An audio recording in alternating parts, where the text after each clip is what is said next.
ఇతరుల గురించి మీకు చెప్పేవారు మీ గురించి కూడా ఇతరులకు చెప్తారు. గుర్తుంచుకోండి, నీటిలో పడవ ఉండాలే కానీ పడవలో నీరుండకూడదు. అలాగే జీవితంలో జ్ఞాపకాలు ఉండాలే కానీ జీవితమే జ్ఞాపకంగా మిగిలిపోకూడదు.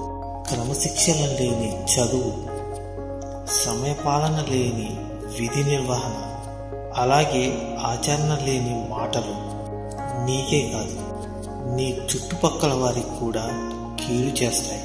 దీపం విలువ చీకట్లోనే తెలుస్తుంది, డబ్బు విలువ పేదరికంలోనే తెలుస్తుంది.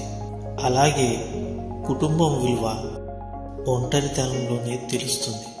6 అడుగుల మనిషి యొక్క విలువ 4 అంగుళాల నాలిక మీద ఆధారపడి ఉంటుంది.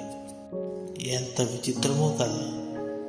గొడవ జరిగితే కానీ బయటపడదు అసలు ఎవరి మనసులో ఏముందో అని. చూడటానికి ఏముంది, అందరూ నవ్వుతూ పలకరించే వాళ్ళే. అవసరం ఒకరిదైతే అవకాశం ఇంకొకరిది. ఆ కోపంలోనే మనిషి యొక్క అసలు వ్యక్తిత్వం బయటపడుతుంది.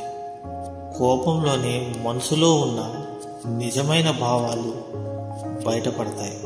అందుకే కోపం కొన్నిసార్లు మంచి చేస్తుంది, కొన్నిసార్లు చెడు చేస్తుంది. జీవితంలో ప్రశాంతంగా ఉండాలి అంటే ఒక మంచి పని చేసేటప్పుడు ఎవరు ఎన్ని చెప్పినా వినకు.